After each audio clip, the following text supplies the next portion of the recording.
Okay, this is the same table that you have. A bit fine, I can't get it any bigger. I wonder if I can.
That's better.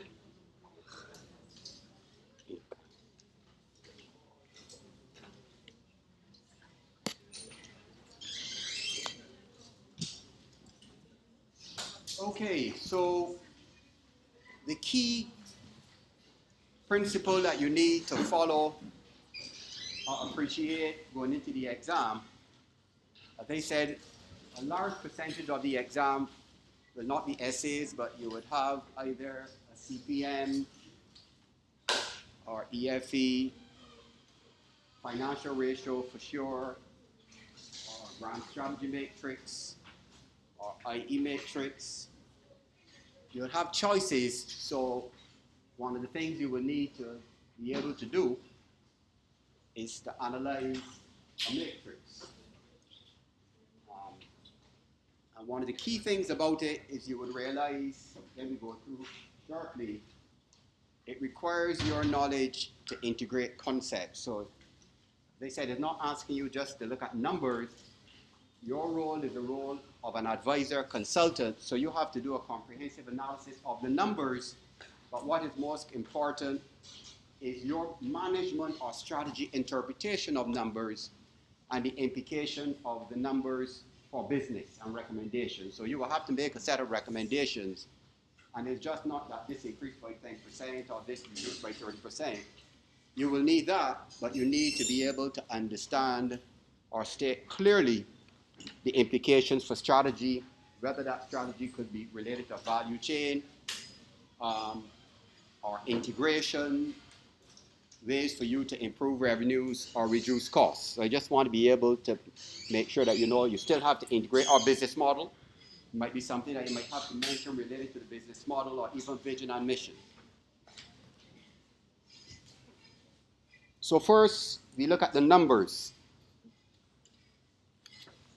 Right, and most of them are not difficult ratios. Some of them are some basic ratios.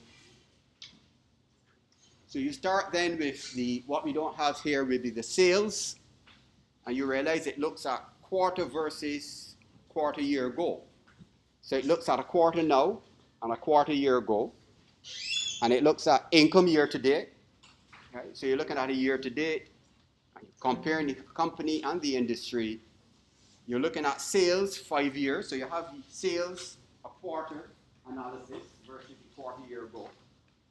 And you do the same thing for net income quarter versus quarter year ago, but then you have a 5-year sales average, annual average of sales, and a 5-year net income average for both the company and the industry. As I said, you're not dealing with the S&P 500. And then for the current price earnings ratio, you compare the industry and the company again. You also have a price sales ratio and a price book ratio. There's also the profit margins, looking at gross profit margin versus net profit margin, and then it does a 5-year comparison. And finally, you have debt to equity ratios and a current ratio and quick ratio, and then interest coverage, etc. And comparisons are made to the firm and the industry. So let's begin by looking at the sales ratios.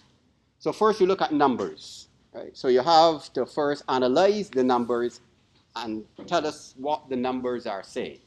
So when you look at the sales net income ratios, what are those ratios telling you? What are those ratios telling you? Yes?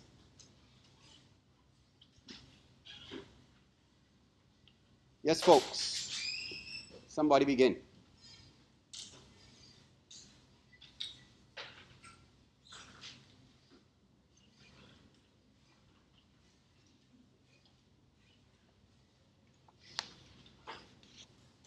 Folks, this is part of preparation for the exam. You know, the more you discuss, we're here to discuss to help you to understand it.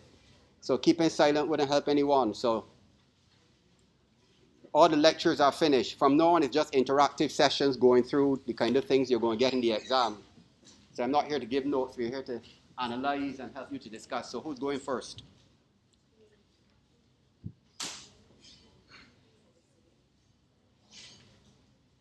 What are the sales and the income ratios telling you? Sorry? You talk a little louder, please. What you're asking me a question. We're having a discussion. Tell me what you think. Don't ask me questions. We're here to have a discussion.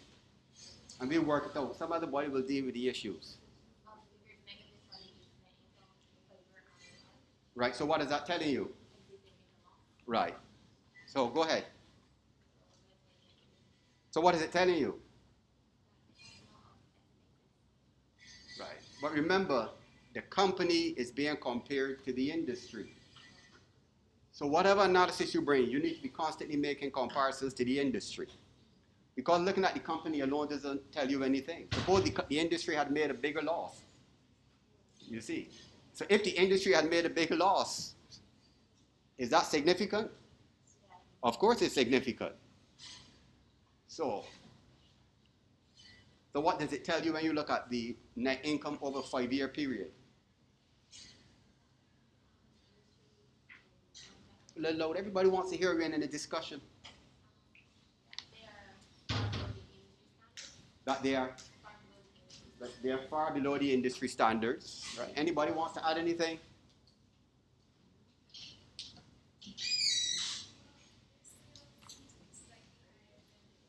Speak a louder, folks. Yes. Correct.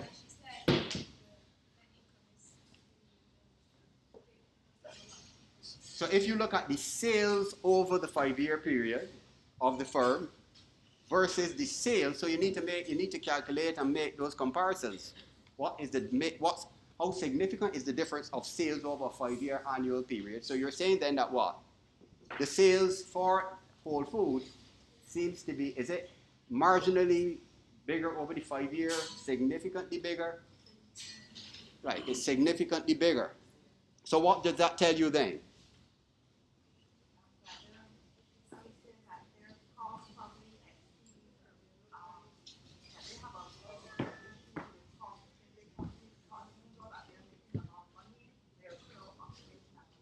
So it means then that the company seems to be having difficulties in managing its costs, right?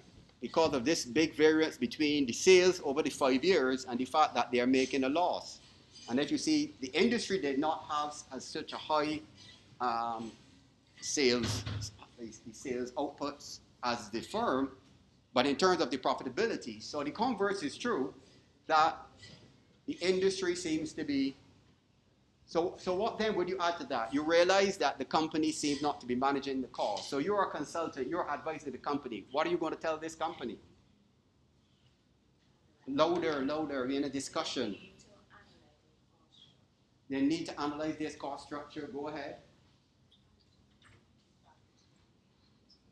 You see, folks, what I'm saying in the exam, I expect in-depth answers. You see, just to say the cost structure is just part of the answer. So it means then that they might need to analyze their value chain, or you can assume this company may not have conducted appropriate value chain analysis to look at its cost structure. So hence, you're saying then that what? Go ahead, what you were saying.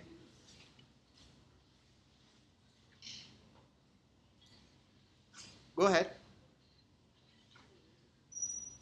Sorry?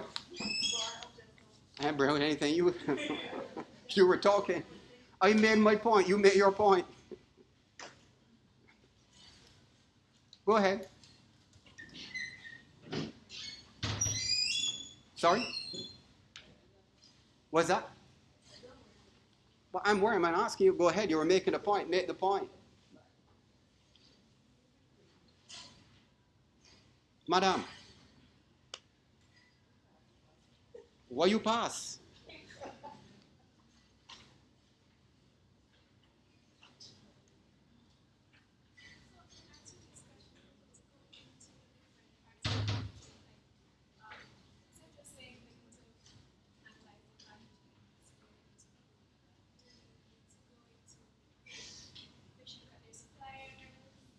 Listen to what I said at the beginning. I said in the exam you have to do two things. You are a consultant. And I don't think students understand the point I'm making, you know. And I'm saying some danger signs in this class. I'm telling you that. I told you at the beginning what you have to do to pass the course. But I am saying danger signs. You know what the danger signs are? Students are not taking me serious. I said that the exam is not an exam about rote or regurgitated theory. I said that from day 1, 2, 3, 4, 5. So in the exam you have one role. You are a consultant. You're not a student writing essays. So up front it says in the exam that each question will tell you clearly you are the consultant for a company. You understand? So it's not a student writing a theoretical exam. And that's what's different about this course. So as a consultant, you're doing two things. You have been hired to advise Whole Foods about its financial position. And the first thing you have to do is to analyze its financial statements. So when you have analyzed the financial statements, you have to make a set of recommendations, which is the point now. You have to make recommendations. So you need to advise Whole Foods what things it needs to do to be able to improve its profitability and maybe sustain its sales, because the sales are pretty good. So in the recommendations now is where you've got to cover a whole set of things, and different students will cover different things. You understand? So it's not an answer I'm looking for, and that's where your thinking and analytical skills will come. And the only way, folks, you're going to get that is to have conversations with me over the next 4 weeks. But if you just sit down and listen to other students testing their knowledge and capabilities, you don't know if you can do what they can do. So I'm saying in these interactive sessions, like a big tutorial, you know, if you determine you want to hear you say something wrong, we all don't say here, folks. So if you say something wrong, what's the problem with that? I'm amazed among the students. They're saying the right thing, and then when I ask it, you go to somebody else. Folks, we're big adults in this. We have to prove who right or wrong. I want you all to pass well. You understand? I want you all to do well in the exam. So I see so many students saying the right thing. They whisper the right thing to the colleague. I said, what do you say? Nothing. I said, what do you say? Nothing. They can talk hard to tell me nothing, but whispering the right thing to their colleagues. Folks, talk out. You know, let your colleagues hear what you're saying. If it's wrong, we can correct you, and you're going to make that mistake again. I don't know why you're also frightened to say the right thing. You know, let's have conversations. I want you all to pass well. But I know the only way you can know if you're doing the right thing is to practice it. Have conversations with me. Because I know sometimes the language used is a language you need to learn. But keeping it in your head and know if you can speak it correctly or write it correctly. So there's a very simple principle. Unless if you can speak it, you can write it. So that's what I want you all to do. Have conversations with me over the next 3 weeks. Don't sit down and look at me and be frightened to talk. You know, we ain't here to prove whether you're right or wrong. I'm here to help you to know how to analyze the matrices, folks. So please, let's engage in our conversations. I know there's certain people every week that have been talking. I want to hear the others to make sure you're confident to leave here knowing, yes, I know this stuff. You understand? So that's the point. It is recommendations now that you would have to put on the table. So I want to reiterate, folks, the questions in the exam are largely not essay-type questions. You understand? So they're not essays you just prepare and write these essays. So before you go in the exam and get a shot, I'm telling you up front. So what we are doing here is just what is going to be required in the exam. So what we're going to do this morning, folks, is exactly what you will have to do in the exam for the ratio question. What is it? Can you give me that? You understand what I'm saying, folks? So I want you to practice with me that you know exactly what you will have to do. And this is one of them questions, a very simple, it's not a difficult question to do, you see. So let's go on. We are saying then you identified as an issue of cost. Somebody said it's related to the value chain. So if you're recommending then to management, what kind of things you recommend to management? What things do you recommend to management? Go ahead.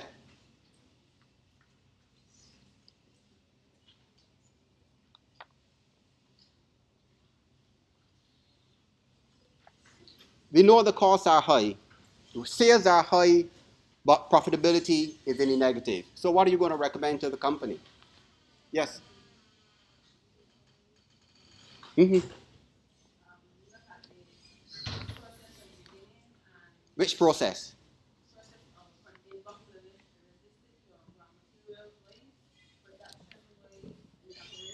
Right.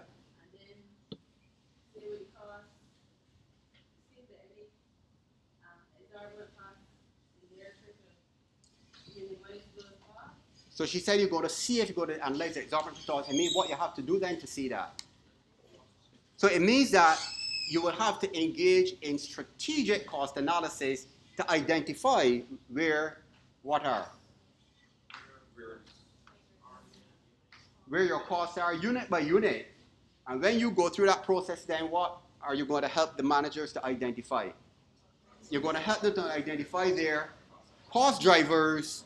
And once you determine the cost drivers, it means you'll be able to look where you might have a cost advantage or where you might have a cost disadvantage. So you cover that. Somebody else mentioned a very important point before. Somebody mentioned something about variable cost. So how are you going to deal with the issue now? Because the cost got to be either part of fixed cost or part of variable cost. So how are you going to deal with that? Yes, sir. And I didn't know you were so artistic.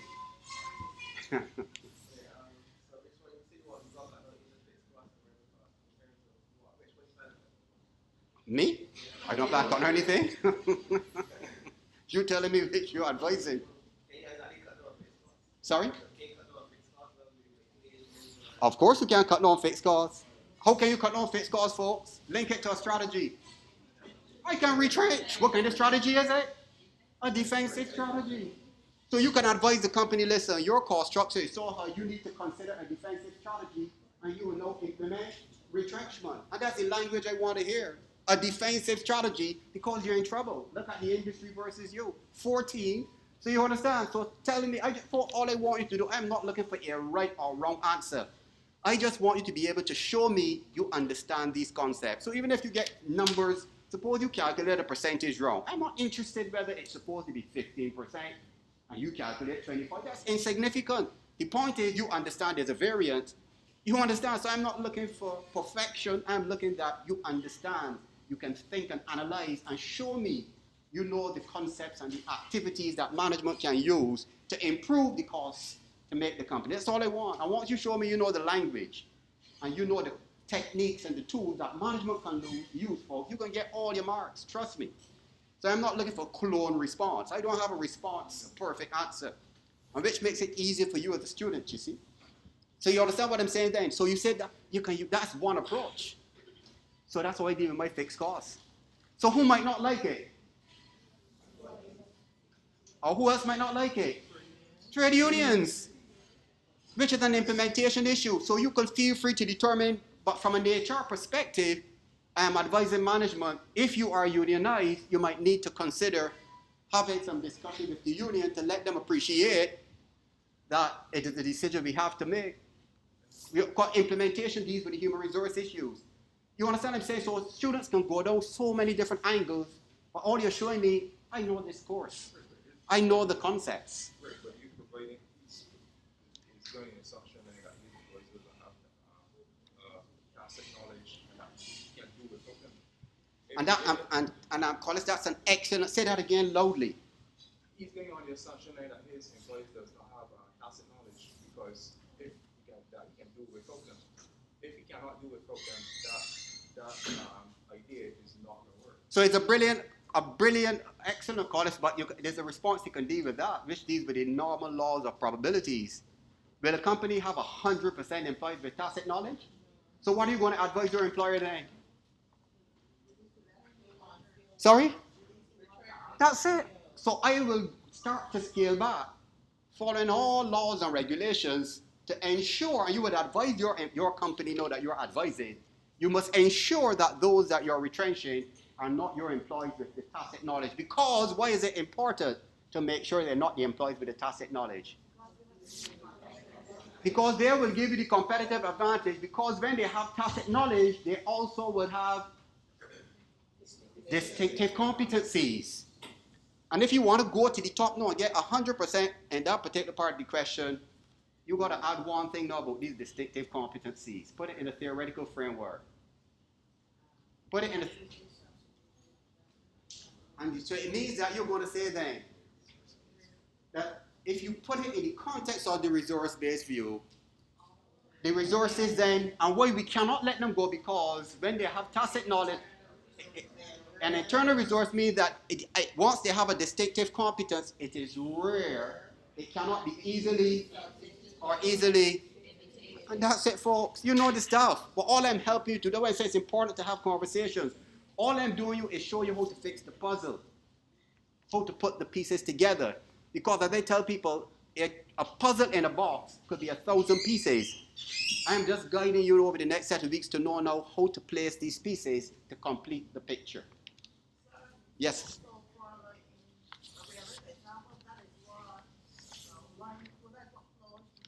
Of course, that's what they do. And in fact, that's another excellent question. She said in real life, so if you go back to old Carolina Wireless and Lime, when they were retrenching, they made sure that the high flyers and the people there considered to have the highest knowledge were the ones that were kept. And even when those persons came forward to offer to get their package, they would give them incentives to stay, because they can't afford for the people that got those skills to leave. So that's an excellent point. It's a real life thing, folks. It happens every day. You're retrenching and you look for the people with the lowest skills or the lowest performers, but you don't send home your people who are the highly competent with the unique skills that will help your organization to shine. And organizations who have done it ended up worse off, because you allow all kinds of people to go. You never did the analysis, and you allowed a lot of your tacit knowledge to go. Now, to do that, there's something that will happen in HR, if you remember your HR. How do you determine then who people would have all of those skills and competencies? You would have done it in the HRM. Something called anybody can remember? A human resource audit. I'm sure you did that with Nicole. Who does that course now? Dion, right. So I'm sure Dion in recruitment and selection would have dealt with the issue of a human resource audit. You all did human resource planning, right? You can remember human resource planning? Right, yeah. So under human resource planning, you remember it is environmental assessment, assessing demand, assessing supply, and in the supply assessment is where you do the HR audit and you get your specifications and all of those things. So we have looked at the costs, the sales dimensions versus net income, and you can infer. So between sales and net income, what is taken out? See if you know your accounting. College, you should know this. Between sales and net income, what do you take out? Sorry? There's another word you call it.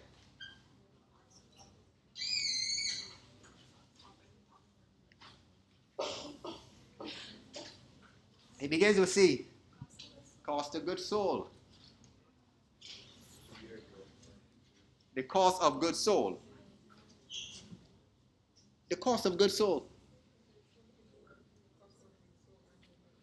Sorry? What's that? Right. But the cost of goods sold is one of the main ones you want to be able to mention, right? Linking to. Right? Because especially when you're a big manufacturing entity, you see. So you don't just want to say expenses. When you're a manufacturing entity and you're into production, the challenge you're going to have, which goes into the realm of cost accounting, you can have so many variable costs associated with just getting your things out to market.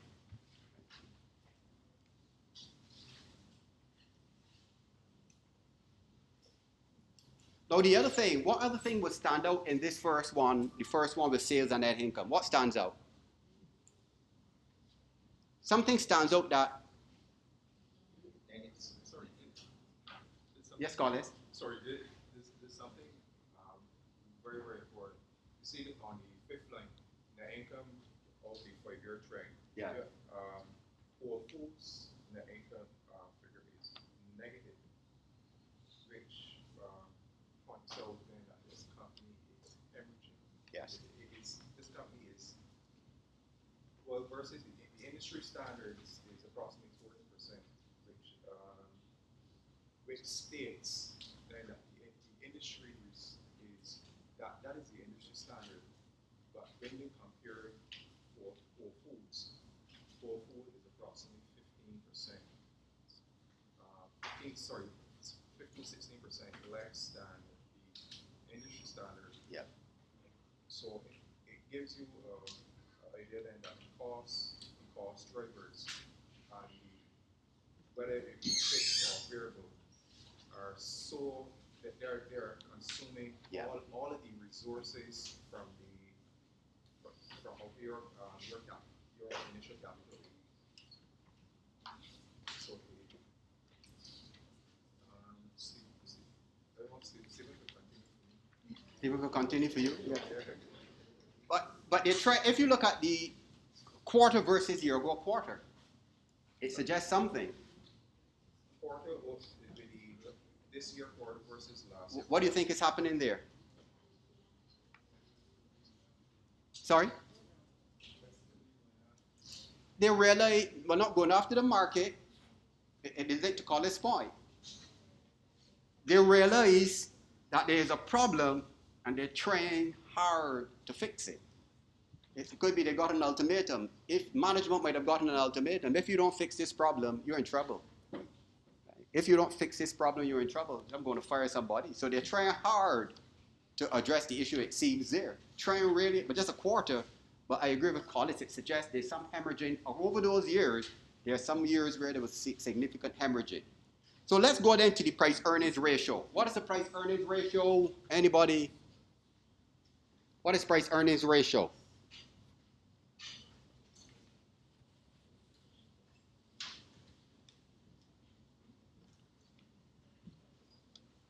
Anybody? Yes? Right, the value of the stock, or I would prefer to say the attractiveness on the equity market. So big investors would be generally interested. In fact, there's a video I'll show you very shortly with the price-earnings ratio and price-sales ratio. So it's really the attractiveness of a stock that an investor is willing to pay X amount for each dollar of stock, anticipating that if I pay a big value for it now, in the future, I'm going to get my big return. So it's really looking at a future, projecting this. So these are the big players, really. Right? So I'll show you a video on it very, very shortly. In fact, let me show it now. So just to you, if you want to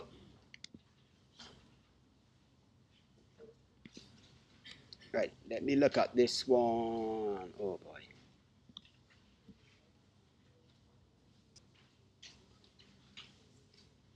So this is really a good site that you can go on and actually get some pretty good videos explaining these ratios. So let's look at this one.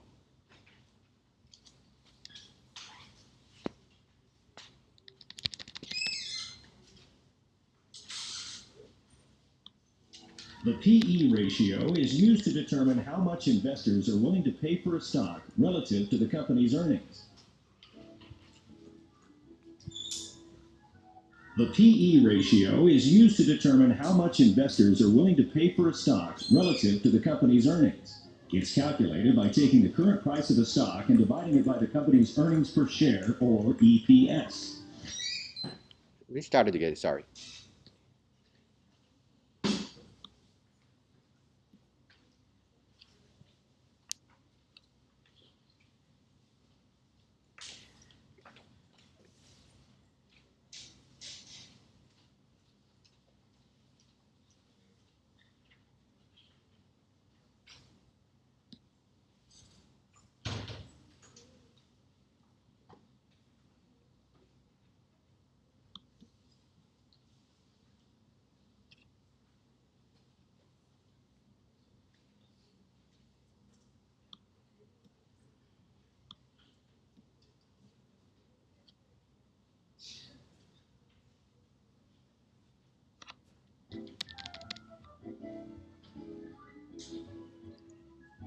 The PE ratio is used to determine how much investors are willing to pay for a stock relative to the company's earnings. It's calculated by taking the current price of a stock and dividing it by the company's earnings per share, or EPS. Ken wants to buy a stock. Al's Ice Cream and Bob's Frozen Snacks both trade for $18. Al's EPS for the year was $2. Al's PE ratio is 9. Bob's has an EPS of $6. Bob's PE ratio is 3. If Ken buys Al's, he pays $9 for every $1 of earnings. If he buys Bob's, he only pays $3 for every $1 of earnings. Using the PE ratio, Ken decides to invest in Bob's Frozen Snacks because he pays less for the same amount of earnings. A PE ratio is useful for comparing companies that operate in the same industry. Some industries, like technology, have very high PE ratios on average. Some, like public utilities, have very low PE ratios. But no single ratio can tell the whole story. Price to earnings is one of the many metrics that investors use to evaluate a stock. Oh, well, sorry. Oh my God. Sorry. I don't know what it does. Sometimes it shows. But let me see. It shows the. I'm seeing it here. My apologies. Let's just. You can see it now? Right. Sorry.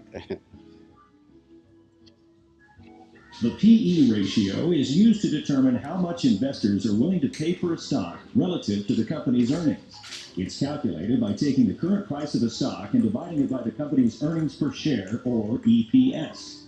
Ken wants to buy a stock. Al's Ice Cream and Bob's Frozen Snacks both trade for $18. Al's EPS for the year was $2. Al's PE ratio is 9. Bob's has an EPS of $6. Bob's PE ratio is 3. If Ken buys Al's, he pays $9 for every $1 of earnings. If he buys Bob's, he only pays $3 for every $1 of earnings. Using the PE ratio, Ken decides to invest in Bob's Frozen Snacks because he pays less for the same amount of earnings. A PE ratio is useful for comparing companies that operate in the same industry. Some industries, like technology, have very high PE ratios on average. Some, like public utilities, have very low PE ratios. But no single ratio can tell the whole story. Price to earnings is one of the many metrics that investors use to evaluate a stock.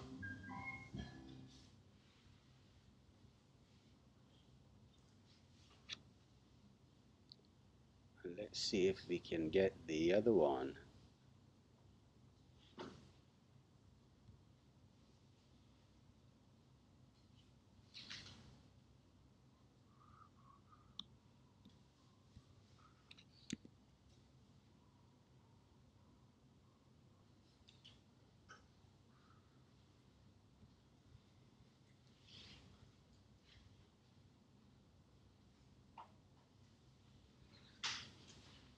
Same thing is happening. Just give me a sec.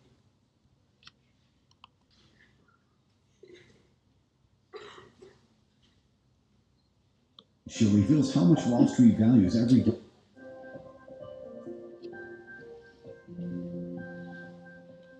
The price to sales ratio reveals how much Wall Street values every dollar of a company's sales. It used to spot recovery situations or to double check that a company's growth has not become overvalued. To calculate a company's PS ratio, divide its market capitalization by its total sales over the past 12 months. The lower the ratio, the more attractive the investment. A high PS is a warning sign. When a company suffers losses and has no earnings, the PS ratio comes in handy. Unless the firm is going out of business, it shows the firm's shares are valued at a discount against others in its sector. However, comparing sales between companies on an apples-to-apples basis rarely works due to hazy accounting rules. This is where PS ratios can fall short. Examining sales must be coupled with looking at profit margins. Debt is important too. A firm with no debt and a low PS metric is a more attractive investment than a firm with high debt and the same PS. Companies with heavy debt that are teetering on the verge of bankruptcy can have low PS ratios because their sales have not dropped, but their share price and capitalization have. By using enterprise value, the total cost of buying the company, instead of market capitalization in the PS formula, investors can distinguish between cheap sales and debt-burdened sales. Right, just show it again, yeah. The price to sales ratio reveals how much Wall Street values every dollar of a company's sales. It used to spot recovery situations or to double check that a company's growth has not become overvalued. To calculate a company's PS ratio, divide its market capitalization by its total sales over the past 12 months. The lower the ratio, the more attractive the investment. A high PS is a warning sign. When a company suffers losses and has no earnings, the PS ratio comes in handy. Unless the firm is going out of business, it shows the firm's shares are valued at a discount against others in its sector. However, comparing sales between companies on an apples-to-apples basis rarely works due to hazy accounting rules. This is where PS ratios can fall short. Examining sales must be coupled with looking at profit margins. Debt is important too. A firm with no debt and a low PS metric is a more attractive investment than a firm with high debt and the same PS. Companies with heavy debt that are teetering on the verge of bankruptcy can have low PS ratios because their sales have not dropped, but their share price and capitalization have. By using enterprise value, the total cost of buying the company, instead of market capitalization in the PS formula, investors can distinguish between cheap sales and debt-burdened sales.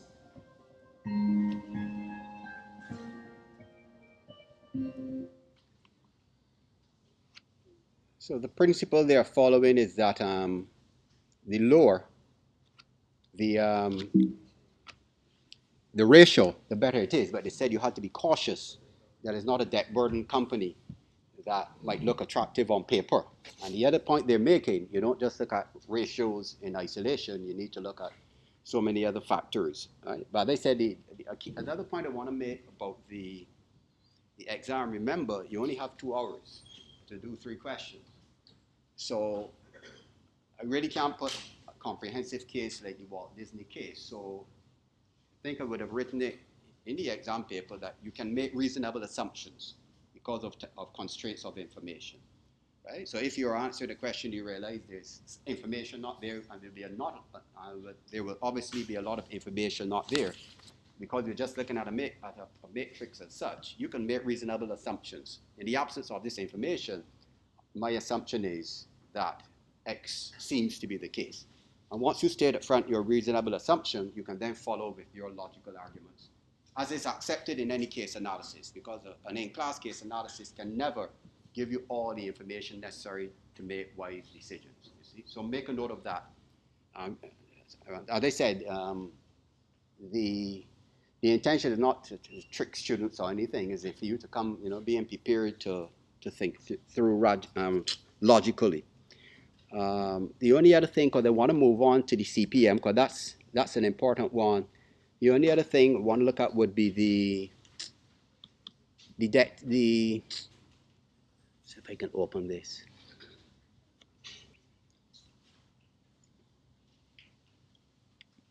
Sorry. If you look at it's whole food. So what kind of industry it suggests it is? It suggests what kind of industry? Right. Could be manufacturing, could be distributing, but big volumes of stock it's going to have. So what comment would you make about the debt to equity ratio? Is it significant? 36, 47? My Antiguan friend, what would you say about the debt to equity? Debt to equity? Debt to equity?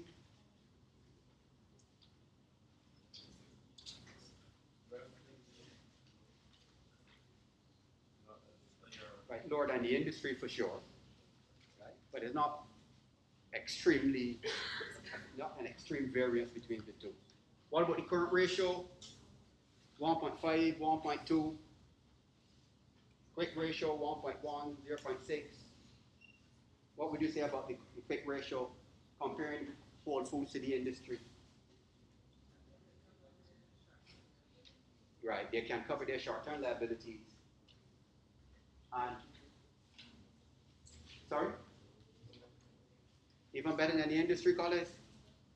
Yes, and they are actually doing better than the industry since they're carrying a low stock, which is 0.4.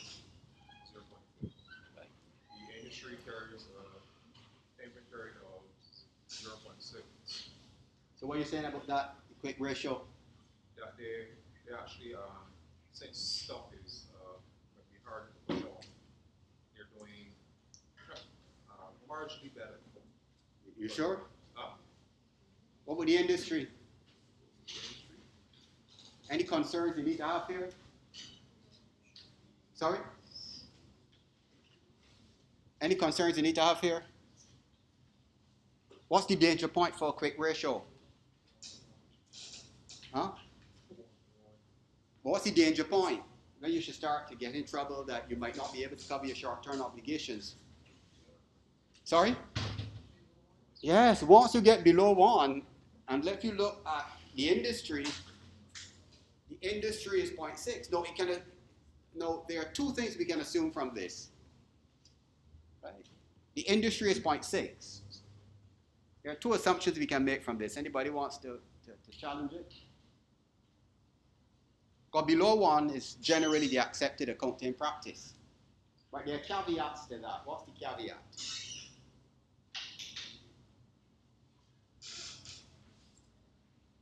Sorry? Louder. Right.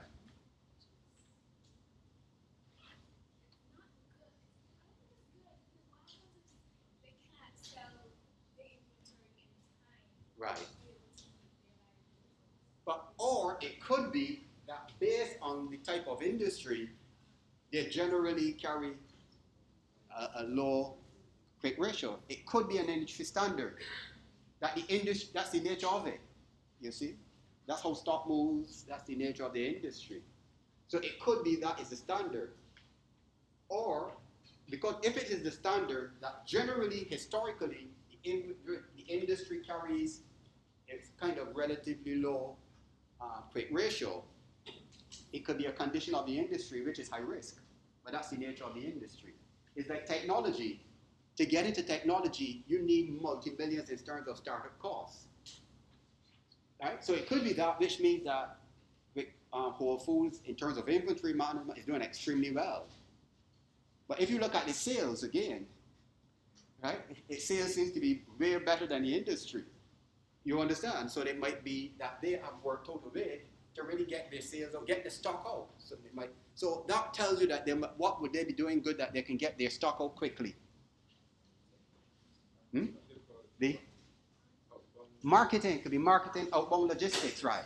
So outbound logistics, their marketing and sales seem to be working pretty well. Or it could be that the industry, generally, the industry might be in trouble, might be a declining industry, right? Maturing industry where, market declining, sales not moving. And for some reason, Whole Foods seems to be able to still get people to buy this industry that seems to be mature. It could be that, you see. But in a case like that, whichever, you can make some assumptions which perspective you think it is, right? Now, I want to look at to put that on the computer, but at the CPM, I want to look at the CPM. So everybody knows the principles behind the CPM, correct? Everybody knows the principles behind the CPM. Yes.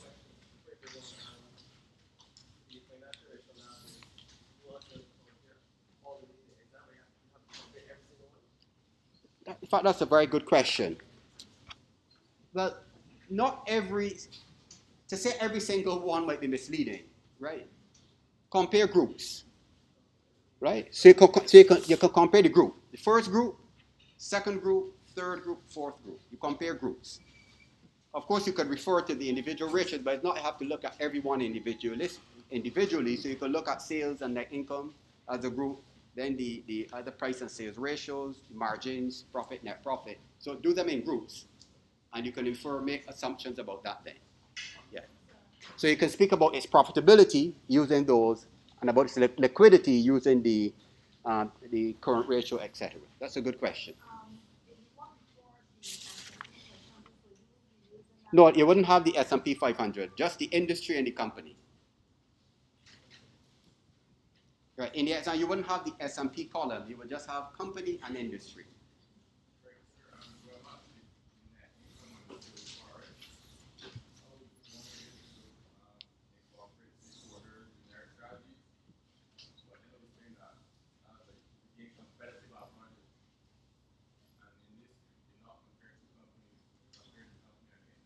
Right.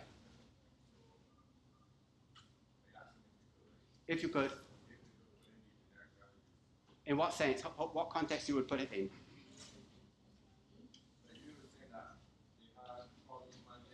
Yes.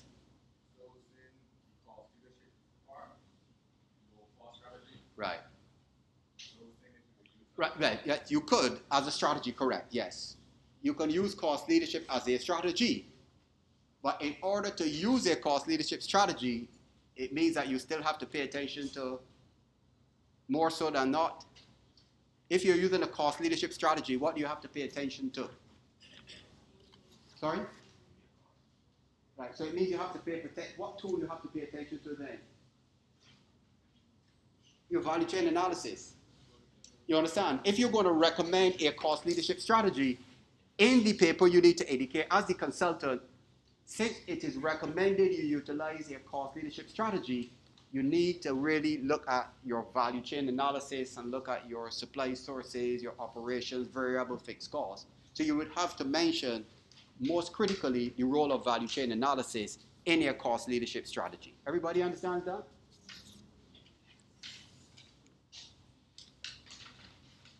So let's look at the CPM. The CPM speaks to, go for it. Everybody knows the purpose of the CPM. A CPM is used to, Callista, compare, somebody say compare.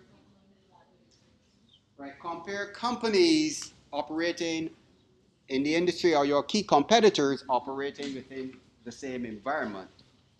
And as you see, it doesn't have strengths or weaknesses or opportunities and threats, but it has critical success factors. And those critical success factors are generally found where?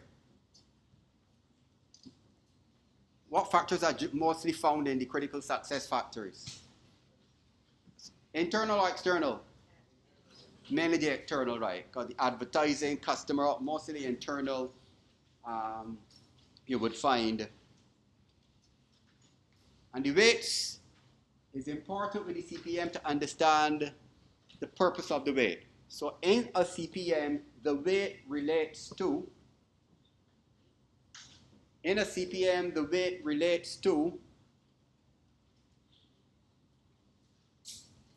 anybody can tell me?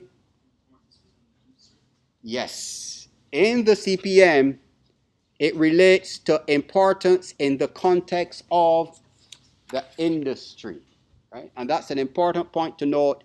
It's an industry weight. We call it an industry weight. Why do we call it an industry weight?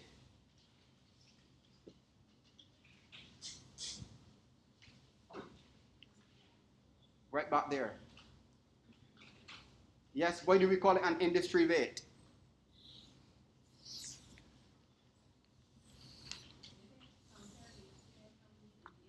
Yes, it's comparing companies. It's comparing companies. If it was looking at one company, it is just related to that company. But you're actually looking at all the competing firms within an industry or the key competing firms. So it is an industry weight that standardizes what is expected in terms of factors that can give you competitiveness.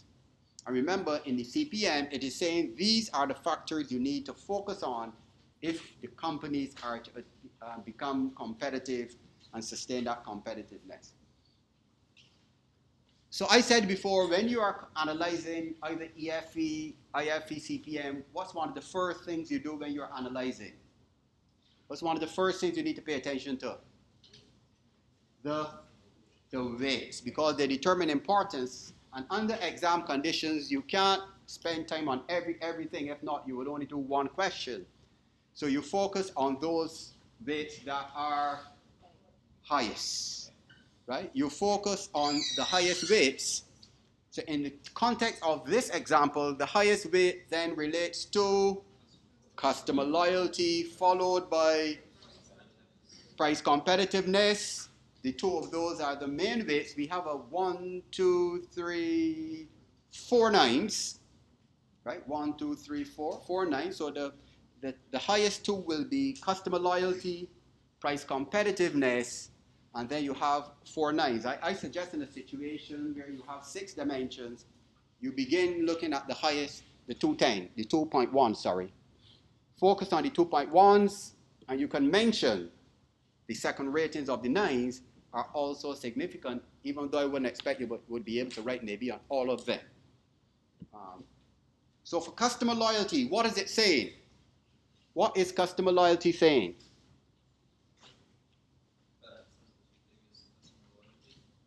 It is saying that FedEx has the highest rating for customer loyalty, followed by UPS, and then USPS, United States Postal Service. And when it comes to price competitiveness, what is it telling us? That USPS has, right, better in terms of price competitiveness, followed by FedEx, then followed by UPS. So what are you going to recommend? What are you going to recommend? And remember, UPS is the company you're working for. You're working for, sorry, USPS. You are the consultant for USPS. Right? You are the consultant for USPS. What recommendations will you give?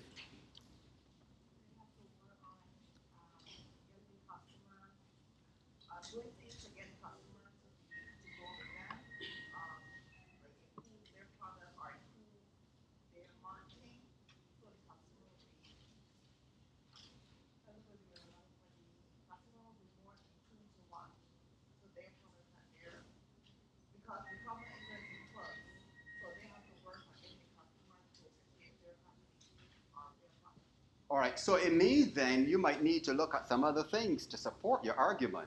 What other things you might want to look at? Sorry? Customer service.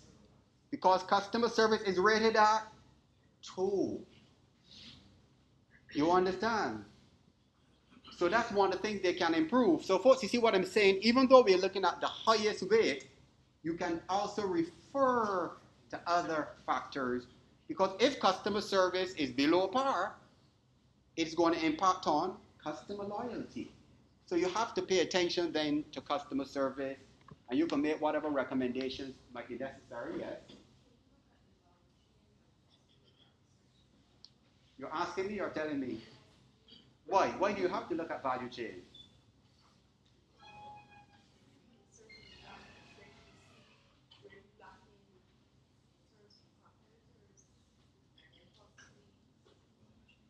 Right, but there's a direct relationship in the value chain. Where is that direct relationship in the value chain? Is it secondary? Sorry? It is? What's the direct relationship? What are the components of primary value chain? Inbound logistics, processing, outbound logistics, after sales service. That's where the customer service is, after sales service. So the value chain directly looks at after sales service. And sales and marketing function. That's all part of the process of dealing with customers, serving customers. So your point is correct. But in the primary value chain, you need first to pay attention as you distribute your product. That's the beginning of customer service. Right, so the primary major, but also there's a secondary function. What could the secondary function be? Excellent. He said training. So in order for me to improve customer service, it could be that my sales staff just need training. They just need training. Or there's an alternative. I may need to get rid of some of the sales staff and hire some high quality salespersons. It could be the quality of the sales staff.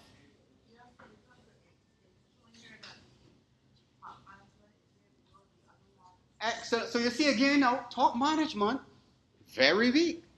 So the board might need to make a decision, but remember these are the people that hired you. And I'm serious, you're a consultant in the exam.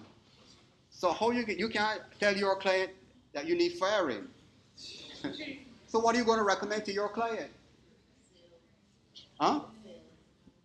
No. But they can't get involved in sales. They're top management. They may need training in strategic management. You tell them they need to come to the university and do a course with me and pay me $500,000. Sorry? You can recommend that? I don't know if you get any additional marks. But that's a serious point. Top management need to really look at their own skills in developing strategy and strategic decision making, in motivating staff, in giving rewards and recognition. That could be the major problem. So you see the point I'm making? So even though you focus on the highest rates, you can actually go and refer to other critical success factors in analyzing the CPM.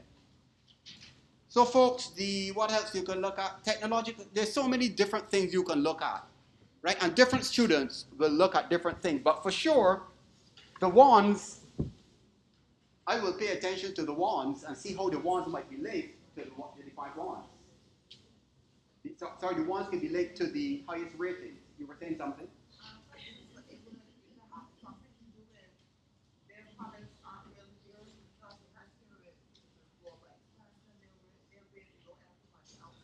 And product quality. Right, product quality could be an issue because product quality again below par 2. Product quality is 2. So we have done our analysis. And folks, what we did just now is all is required. Do your comprehensive analysis, look at the numbers and infer. So just as we were discussing, come to conclusions about the analysis. What have you found? So product quality is 2, suggesting the product quality seems to be below par, which means in your recommendation, you could recommend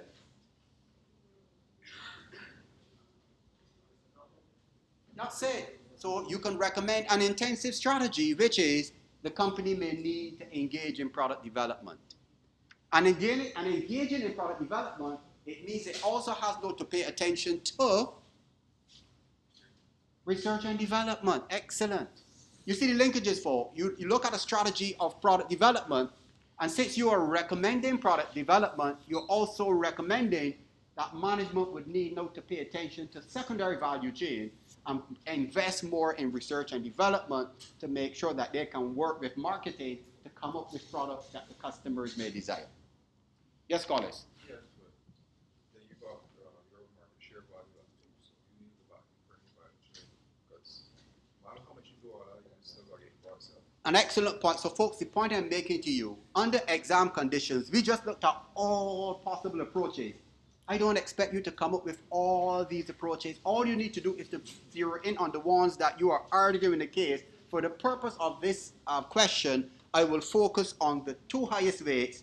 And as you go through, you say, in order to understand the issues and recommendations, I will also refer to issues of top management, issues related to international sales, issues related to customer loyalty. You can mention the ones you want to focus on. Because scholars, you can't answer all in the exam. So different students will focus on different things. You just got to argue your case. You understand? And once you argue your case, you're good. Now, there's one final thing in recommendations. Suppose I say to you now, if you had to make a decision to horizontally integrate, that's what the company is saying to you. USPS is saying, listen, we really are not performing well. We need to find somebody. We are at 1.99. Also look at the total weight. We are at 1.99. We really are not doing well. And the board has given a mandate. You might need to consider horizontally integrating. Which company do you think USPS should consider integrating with? Which one? Right. Why? A powerful company performing well. So you now need to show what arguments would you bring for this company to choose FedEx. And there are a lot of obvious things. What kind of things you would mention then? Branding, advertising, expansion, biggest market share, staff, competencies of staff, distinctive competencies. So there's so many angles. Now this makes it easy for you. I don't know if you can get one with 4s in the exam like this. Might be a little more challenging. But the same principle. look for the assets, the valuable components of the company that could add value to where you're weakest. So where you're weakest, you're looking for the company that will prop you up most. But you're nearly weak in everything in this one. At least with price competitiveness, right? But it may just be cheap, selling at a cheap price, yeah. Just getting it on the market cheap, and people still not buying it. Okay. And then you always mention the total weighted scores. And that the total weighted scores can tell you whether the company is above average or below average. And we know this company is below average. It is not doing well at all, at all, at all. Right? And that's essentially how you would evaluate a competitive profile matrix. Systematically, start with the critical success factors, look at the weights, and explain, folks, and when you choose the weights, you need to explain why you have chosen a particular set of factors. Let me repeat, when you are analyzing the CPM, in a CPM, you need to bring a justification as to why you have chosen certain critical success factors over others. And that's where you now argue to say, I have chosen these because you have chosen certain critical success factors because, sorry? Right, they're the most important and have the highest weights. You need to mention that. You need to tell me why. Assume that I don't know because they have the highest weights. And you begin there, and then you can go to analyze those with the highest weights logically as we did. And you can then relate back to other factors that might be linked. That it is saying here, the issue of customer loyalty is a problem, but you can look at customer service and see that that is also low. And management, again, is a problem. Management is one. It could be that management is not facilitating rewards and recognition and motivation. Right? And that's not difficult. But I'm saying, folks, the thing now is, for me to be here leading a discussion is one thing. You now need to develop the skills that among yourselves you can engage these kind of discussions and analysis. What I'll do, put up another set of sample of these that you can actually practice analyzing different CPMs and analyzing different financial ratios. Now, in terms of, before we go on, any questions on the CPM? Any questions? Any queries? Everybody is quite comfortable with it? Everybody's comfortable?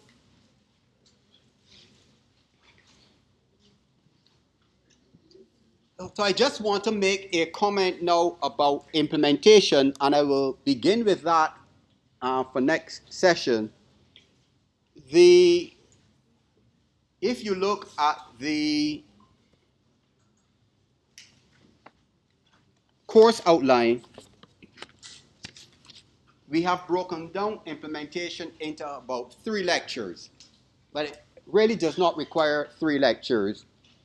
And the first one deals with a management perspective, building resources, and the resources, you know, are your human resources, technological resources, financial resources. And then it talks about implementing strategies, looks at budgets and support systems and things like that. And then ethics and leadership. So it just deals with a whole set of management issues. And the bottom line would be, if I have, as you said, if I have agreed to implement a cost leadership strategy, right? If I want to implement a cost leadership strategy, what is the best way for me to implement that cost leadership strategy? That's all the implementation is about. No problem. All right. So in cost leadership, what attention do I have to pay to the human resources, technological resources? What are the implications for budget? What are the implications for culture? What are the implications for structure, systems? What considerations do I have to give to implementing a particular business model? Right? So if in my business model, I have focused on a particular set of strategies to generate revenues, how am I going to best implement those? So suppose I have developed a strategy, I am committed to a strategy of a focus strategy. What are the implications of a focus strategy versus a cost leadership strategy. Right? You see what I'm saying? So if I say focus versus cost leadership, in terms of human resources, what would be one of the major issues or some of the major issues between cost leadership and a focus strategy when it relates to human resources? What do you think? If I chose a focus strategy versus cost leadership, what might be some of the issues related to human resources at the implementation stage? Yeah.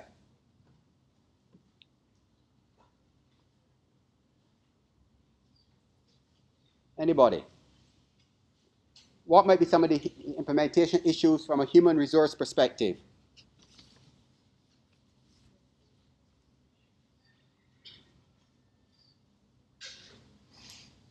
So a focus strategy is what? A niche strategy, correct? So if I have a niche strategy, it infers a particular type of clientele. It infers a particular high quality product. So if you are to produce a high quality product or sophisticated product, it means then that your staff now need to be trained to develop and deliver. So picture sales in an environment where you have a niche product versus sales in a cost leadership. So the best way you can put it, picture a sales environment for Swan Street versus what's the place, Line Grove. So what do you think would be major differences at a physical level between Swan Street sales and Line Grove sales?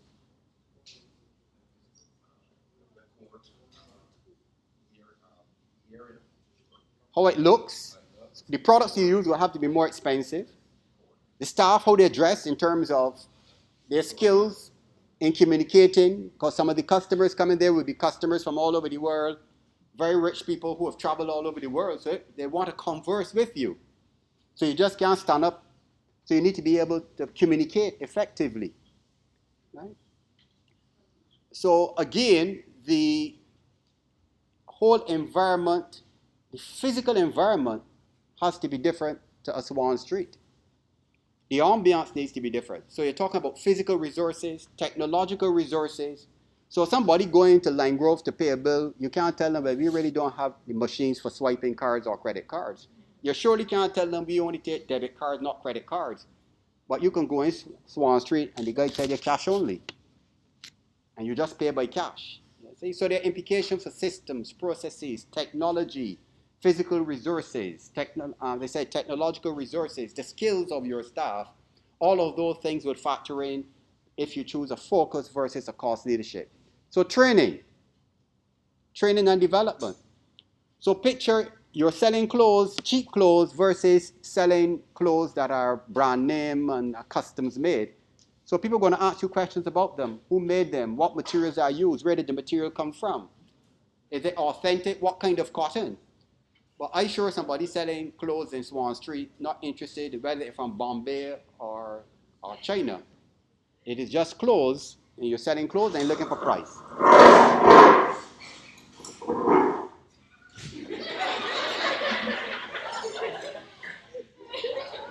What's that?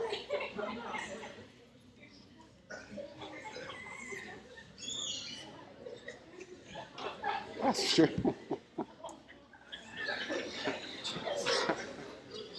I don't know. What happened there? I don't know what happened there.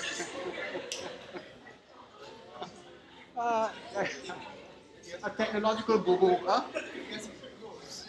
The clothes? Somebody angry talking about their clothes. So implementation, as I said, is one of those things that very, very practical, and there's so many angles that you can take in utilizing and looking at those. All right, folks, so two things. What we are going to be doing from now on, especially in tutorials, is basically exam preparation, discussions, taking questions from you. But I want to urge you folks, get involved in discussions. It's going to be very, very important. And week after, not next week, week after, we'll do a case. We're going to have the final quiz next week, and week after, we'll do the final case for you to be able to practice the tools and the techniques and things like that. Now, it's a possibility I just remembered I might have to travel next week. So if I can get somebody to fill in, I will. If not, what I'll do, I'll just upload a lecture online that you can listen to and just engage in study. Um, so it's a possibility I might not be here for next week's session. And final, folks, I just want to remind you, semester is just about ended, right? It's just about ended. So you really need to start to buckle up and start to engage your colleagues in discussion in a very, very sustained and significant way. Right? So have a good evening and afternoon. I'll see my people shortly. Sorry? Was he? I believe the quiz will be on the strategies, but I'll just send a note on e-learning. I think it's just strategies, competitive strategies.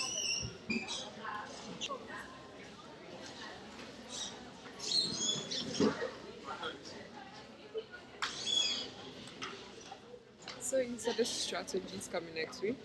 Yes, I That's think. what we did last week. That's what our quiz was on last week. On what? The strategies.